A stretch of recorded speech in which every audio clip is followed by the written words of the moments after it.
For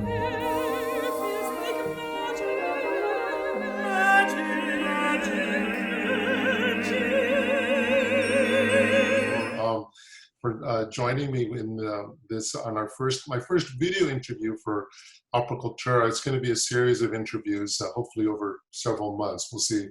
But I wanted to let me first introduce you. So Nick Benavides is a wonderful young composer who I learned about through his mother when I was in New Mexico at a fundraiser for Opera Southwest, which was producing Bless Me Ultima. And she said, "You have to meet my son. He's so talented."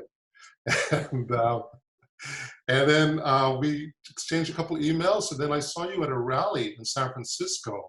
That's right. Yeah. Yeah. What was that rally? I forget. It was. I want to. It's about immigration rights, was it? Yeah, I think it was when the Trump administration was putting kids in cages. One of the first times. You know, it's ongoing, of course. But back when I lived in San Francisco, God, years ago, I guess. Yeah, so I ran into you there. So this is really our first chance to have a conversation, really. So why don't you share with everyone a little bit about yourself as a composer? Yeah, so as you mentioned, you met my mom in New Mexico, which sounds exactly like her, and that totally is her. Your mom and dad, I should say, but your mom was. she's the social animal of the two primarily. She has no fear. She'll talk to anybody, which I love about her. She recently met Nancy Pelosi, and she was like, I gave her advice on how to deal with Trump, and I was like, she doesn't need that, Mom. She's fine. But anyway, my mom's. I'm from New Mexico. My family's been from there for a long time, and I lived in San Francisco the past 10 years, and I now live in LA. But I'm a composer, and I'm mostly working on opera these days. And I moved to LA to do my doctorate in composition. So that's right, at USC. At USC, yeah. So I'm down here now. Wonderful school. And we both went to San Francisco Conservatory of Music for composition. And I forget, who did you study with? I studied with David Conti while I was David, there. Yes. He was one of my professors. Yeah, wonderful man. Yeah. So I'm excited to talk to you because you have a new work, relatively new, called Pepito, yes? That's right. Why don't you tell us a little bit about that? Yeah, so this opera was commissioned by the Washington National Opera for January of 2019 as part of their American Opera Initiative. It's a 20-minute comedy. I wrote it with librettist Morella Martin Cook. And it's just a story about a couple who's looking to adopt a dog to save their marriage. And we learn throughout the process that the wife, Camila, she's Latina, and she clearly has, this desire to reconnect with her culture. And she discovers that the dog speaks Spanish somehow. It understands Spanish, rather. And she immediately falls in love with the dog, even though he's older and not a puppy like she wanted. And the story on the surface is about a dog adoption and this cute thing, but really it's a story about looking for your cultural identity, looking for your family, and looking for a place that you fit in and what it means to fit in. And so that it's kind of the symbolism of the dog adoption that serves as a vehicle for this story. Now, how does cultural identity relate to your own journey? Yeah, this is a question I feel like I've been getting worse at answering as I get older, which is probably a good sign that I'm on the right track. I think the place I've most recently settled is, obviously it's extremely important. And I used to say, it's important in my thinking process or when I look at aspects of how the world is. But I've come to realize that actually there is no other way of looking at my world, to be honest. By definition, what I'm doing, whether I try to or not, is going to have to do with my cultural upbringing, even if it's explicit or in the undercurrent. But I think recently a lot more explicit works have come to light, like Pepito is one that really is a story about me. It's actually inspired partially by my librettist's experience adopting a cat, but also mine leaving home and feeling sometimes a lack of connection to my Latino culture or my Hispanic culture. So searching for that was a big inspiration. I'm working on another opera called Gilberto, which is about it's about Zoot Suit era, mambo dancing. My dad grew up during the time in LA. Oh, really? So my grandpa was in Oakland. He hitchhiked from New Mexico to Oakland, and it's a story of him dancing and being drafted into the Korean War. So it's under the umbrella of the Korean War, but really it's about like this Latino subculture, and it's sort of being disrupted, you know, this zoot suit and mambo dancing culture that was completely ripped apart because of a conflict overseas. And I wrote a string quartet recently called El Correcaminos, which is the Roadrunner, about the symbolism of the Roadrunner to different peoples in New Mexico and the Southwest. So it's really taken a forefront, I think, these days. Yeah.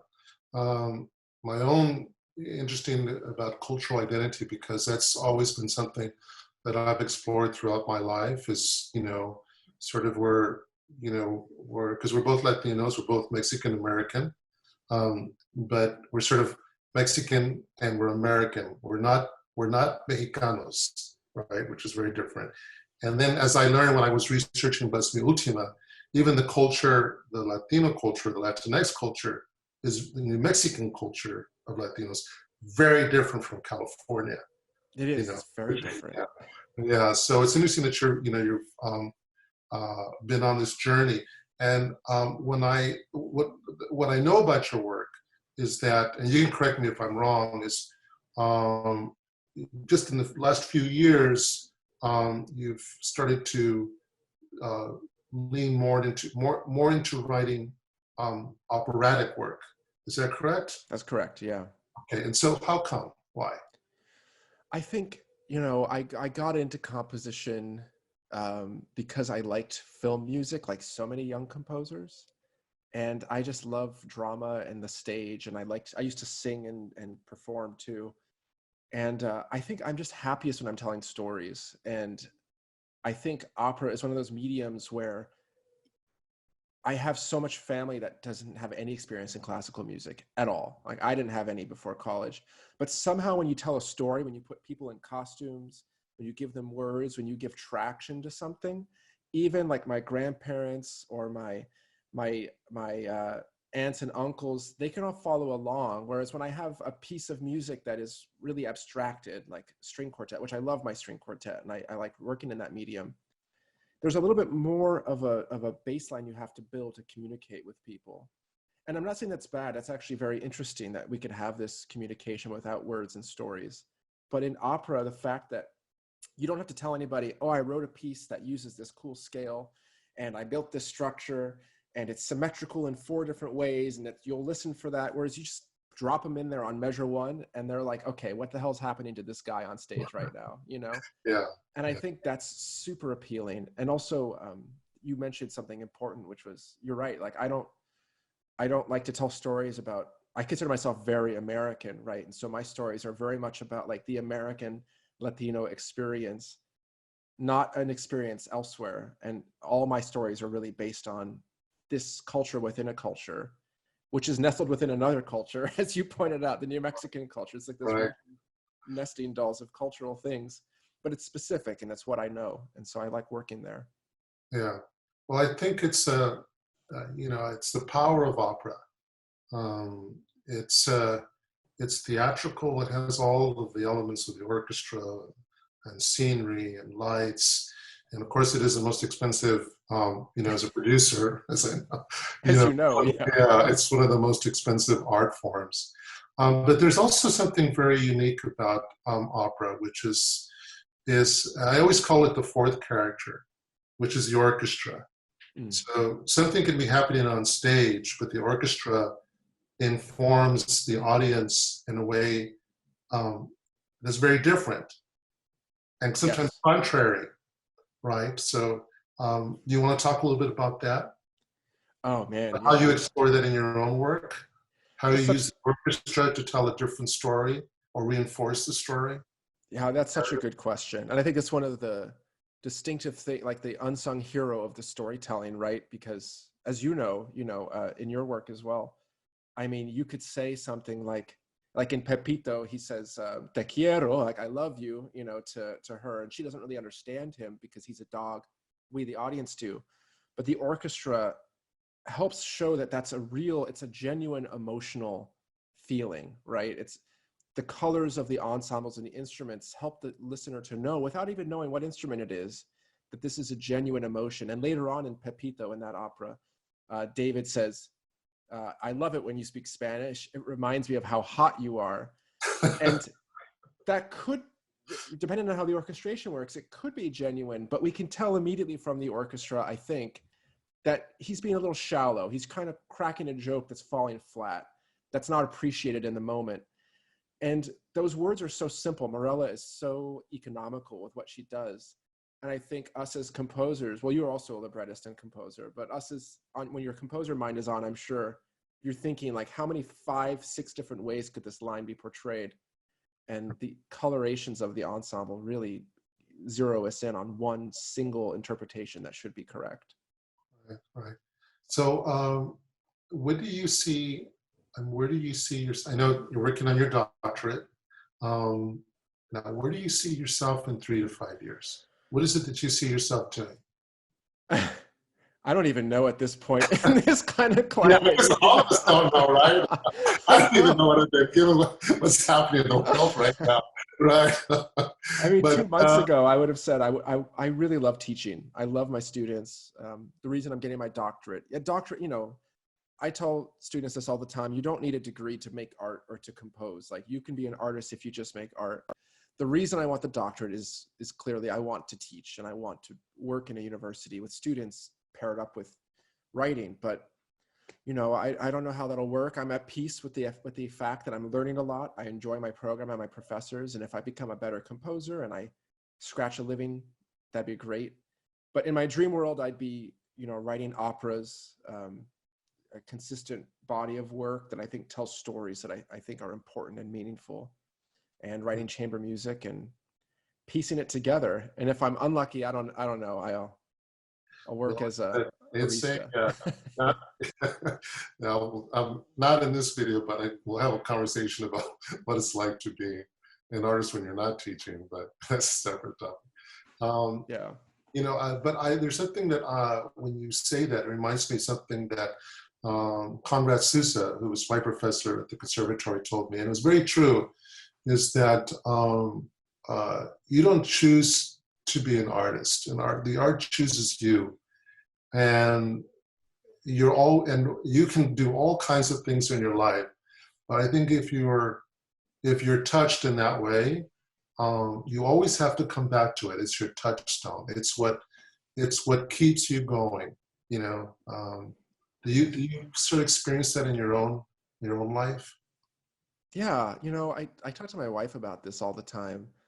I really feel like, you know, I guess every artist gets imposter syndrome. You know, you look at people who are so artsy and they have such a presence, and you think, like, I'm not really an artist. I don't really feel that way. I feel like I just like do it like it's a job that I have to do. But I think you're right. I think I just keep doing it because I'm compelled to. I just don't know what else to do. There'd be a lot of other ways to make a living. Yeah, there are much better ways to make a living. My parents were smart. They signed me up for computer science in high school, and I foolishly somehow, my dad and mom had the right idea. But yeah, you're right. Even though they have always given me ways to do something else, I've always found a way to keep doing music.